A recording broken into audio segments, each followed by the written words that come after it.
महेंद्र पाल रावत जी हमारे साथ हैं। उन्हीं से जाने जो ये फैसला आज आया अंकिता भंडारी केस में, किस रूप में देखते हैं आप इसे? देखो, सर्वप्रथम मैं जुडिशरी को यहाँ पे नमन करता हूँ कि उनके द्वारा जिस प्रकार यहाँ पे उनके पास साक्ष्य थे, उन साक्ष्यों के हिसाब से जिस प्रकार की ये विधिक प्रक्रिया चली है उसको मैं सलाम करता हूँ, सैल्यूट करता हूँ।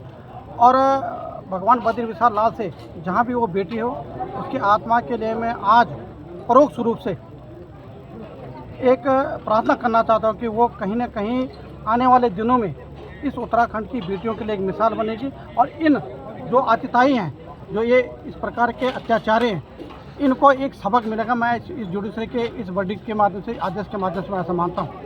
समाज आपके माध्यम से, हमारे माध्यम से और सब लोगों के माध्यम से आगे बढ़ने का काम करता है। और जब हम लोग जागरूक रहेंगे, जिस प्रकार आशुतोष जी ने इस केस को आगे बढ़ाने का काम किया, मैं इनको भी सैल्यूट करना चाहता हूँ। उनके माता पिता, उनके निर्धन होने के बावजूद भी ये लोग उनके साथ निरंतर बने हुए थे, जिसकी आज परिणति 2 साल 8 महीने बाद आज यहाँ धरातल पे उकेरते हुए आई कि उस व्यक्ति को, उन जो तीनों थे, उनको आजीवन कारावास की जो सज़ा सुनाई गई वो हम स्वागत योग्य है। और हम चाहते हैं कि आने वाले दिनों में जो उत्तराखंड में इस प्रकार की जो घटनाएं न हो, इनकी पुनरावृत्ति न हो, इसके लिए कहीं न कहीं सरकार और प्रशासन को एक ऐसी व्यवस्था को करना होगा जिसके माध्यम से आज आपने देखोगे यहाँ पे इतना चाक चौबंद व्यवस्था बना रखी है। काश इस प्रकार की चाक चौबंद व्यवस्था हमारे पहाड़ों में बनी होती, कहाँ उन रिसोर्टों में बनी होती जहाँ पे सत्यापन की व्यवस्थाएं होनी चाहिए। आज इस प्रकार का यहाँ पे एक वातावरण बना दिया गया है, भयावह वातावरण बना दिया गया है कि लोग यहाँ पे आक्रोशित हैं। 33% लोग यहाँ पे आ चुके हैं, जनसंख्या की चेंज हो रही है, तो कहीं ना कहीं उसका प्रभाव हमारे पहाड़ी जो हमारी संस्कृति है, हमारी धरोहर है, उन पर पड़ रहा है। तो इन चीज़ों को अगर कहीं ना कहीं कम करना है तो हमें जागरूक होकर, संगठित होकर आगे बढ़ने का काम करना है। और मैं मानता हूँ कि आज जो भी यहाँ पे जुडिशरी के द्वारा एक वर्डिक्ट आया है, ये स्वागत योग्य है, हम इसका स्वागत करते हैं। और साथ साथ में मैं शासन प्रशासन के को कहना चाहता हूँ कि एक ऐसी व्यवस्थाओं के हम सूत्रधार बने, क्योंकि हम अल्टीमेटली शासन हमारे द्वारा चलाया जाता है और जनता के जो वर्डिक्ट के माध्यम से, तो ऐसे लोगों को आगे ना आए। और एक ऐसी आपने देखा होगा वर्तमान जितने भी राजनीतिक दल हैं वो कहीं ना कहीं यहाँ पे दिखाई नहीं दिए।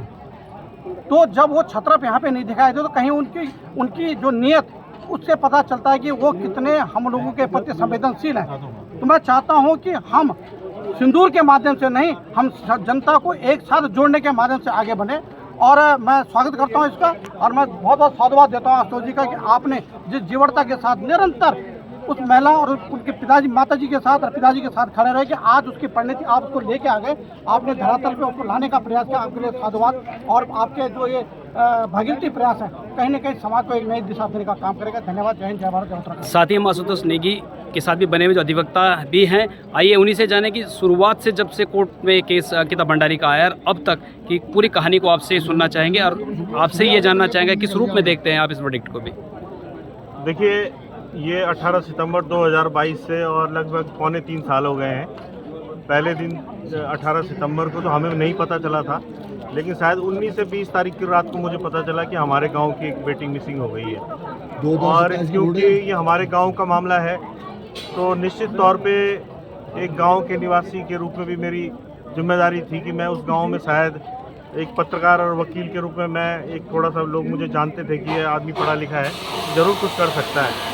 तो गांव के लोगों का जो हमें पूरा वहाँ पे हम पे विश्वास था कि हम लोग लड़ेंगे, तो हमने फिर आगे लड़ाई बढ़ाई, धीरे धीरे लोगों का साथ मिला। पूर्व सैनिक साथियों का, जैसे महेंद्र पाल भाई साहब बोल रहे थे कि वो लोग हमेशा, मैंने हर जगह देखा है कि पूर्व सैनिक जो है आज की डेट में युवाओं से ज़्यादा बढ़कर अगर कोई साथ दे रहा है हमारा तो पूर्व सैनिक दे रहे हैं। और मैं चाहता हूँ कि इनसे प्रेरणा लेके युवाओं को भी, क्योंकि लड़ाइयाँ तो सारी युवाओं के लिए हैं, अगर पूर्व सैनिक भाई अगर फौज में पूरा जीवन देने के बाद फिर अपनी एनर्जी बचा के इस राज्य के लिए लड़ रहे हैं तो आप क्यों नहीं लड़ रहे हैं। तो इनसे प्रेरणा लेके युवाओं को भी साथ में आना चाहिए, एकजुट होकर साथ में आना चाहिए और हम सबको मिलकर एक ऐसे यहाँ पे शक्ति का यहाँ पे उदय करना चाहिए जो कि ये राष्ट्रीय दलों ने यहाँ पे प्रपंच किए हुए हैं तमाम, जो कि कोई नागपुर से संचालित है, कोई दिल्ली से संचालित है, और इन्होंने उपनिवेश वाली व्यवस्था यहाँ बना रखी है। जैसे अंग्रेज थे तो लंदन से बैठ के यहाँ हिंदुस्तान में राज कर रहे थे।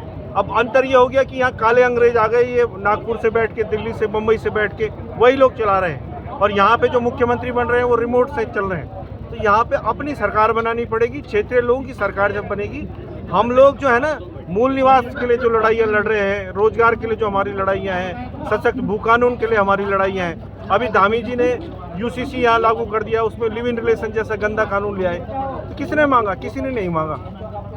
बहुत सारी लड़ाइयाँ हैं। और अंकिता केस देखिए, लगातार बहुत सारे अड़चनों के बाद शुरू में जो अधिवक्ता यहाँ पे नियुक्त किए गए वो गड़बड़ कर रहे थे, फिर उनको हटाया गया। फिर उसके बाद तमाम मुकदमे, पिछले साल एक SC/ST एक्ट का फर्जी मुकदमा, उसमें जेल भेजा, साथ में एक और आरोप लगा दिया कि मैंने वर्दी भी फाड़ दी। तमाम फर्जी मुकदमे। कोई विश्वास नहीं कर सकता है कि आशुतोष नेगी एक पत्रकार और वकील जो है वर्दी फाड़ेगा पुलिस वालों की। इस तरह के गंदे आरोप इन्होंने मुझ पे लगाए, SC/ST का लगाया, इवन पोक्सो का मुकदमा मुझ पे किया है गोपेश्वर में। एक कोई टीचर जो है कोई छोटे बच्चों के साथ बदतमीजी कर रहा था, तो हमने अपने पोर्टल में वो खबर चलाई, तो इन्होंने उस अपराधी को तो नहीं पकड़ा, हम पर पोक्सो का मुकदमा लगा दिया। आशीष नेगी जो हमारा युवा उसका UKD का अध्यक्ष है, उस पर और मुझ पर एक पोक्सो का मुकदमा भी लगाया। उसके बाद 2 एक्सटॉर्शन के मुकदमे लगा दिए। कई मतलब 1 दर्जन मुकदमे हम पे लग चुके हैं। लेकिन जो जनता का हमें साथ रहा, ये मुकदमा पूरी पैरवी हम इसकी करते रहे। VIP को लेके भी हाई कोर्ट भी गए, सुप्रीम कोर्ट भी गए। दुर्भाग्य से VIP का मामला छूट गया है। सुप्रीम कोर्ट ने CBI जांच के लिए आदेश नहीं किए हैं, और राज्य सरकार तो अजय कुमार जैसे लोगों को बचाने का प्रयास करेगी क्योंकि उनके नेता हैं। रेणु बिष्ट को बचाने का प्रयास करेगी क्योंकि उनकी विधायक है। तो मैं वही कह रहा हूँ कि यहाँ पे जो अपनी सरकार होगी, कभी अगर ऐसा होगा तो जो बच गए हैं उनको भी फिर जेल के सलाखों के पीछे भेजा जाएगा। और इस वर्डिक्ट को किस रूप में देखते हैं जो फैसला आज आया है अंकिता भंडारी को लेकर के? ये बहुत अच्छा फैसला है। जिस तरह से लोग कह रहे थे फांसी की सज़ा होनी चाहिए, लेकिन मेरे को मन में पता था कि फांसी की नहीं हो पाएगी, क्योंकि जज जो फैसला देता है वो साक्ष्यों के हिसाब से देता है। ना तो इसमें प्रत्यक्षदर्शी साक्ष्य था, ना इसमें दुष्कर्म के जो आरोप थे वो कहीं साबित हो पाए, क्योंकि रिजॉर्ट तो नष्ट कर दिया गया। बॉडी को 5-6 दिन वो उसमें रह गई तो बॉडी गल गई।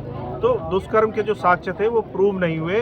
VIP को बचा लिया गया, रेणु बिष्ट को बचा लिया गया, तमाम जो पीछे के घटनाक्रम थे उन्हें बचा लिया गया जो बड़े अपराधी थे। लेकिन ये जो 3 पकड़े गए हैं, हो सकता है कि जब इनको आगे दिक्कतें आएंगी, अभी हाई कोर्ट में जाएंगे, सुप्रीम कोर्ट में जाएंगे, तो एक दिन शायद ये खुद ही बता दें कि VIP कौन था। तो हम उम्मीद करेंगे कि यही लोग सच बताएं, और इनको तो अपने अपराधों का दंड भुगतना ही है। और मैं तो ये समझता हूँ कि उम्र कैद जो है वो फांसी से बड़ी सज़ा होती है, क्योंकि मरने तक आदमी को पश्चाताप करना पड़ता है जो उसने अपराध किया है।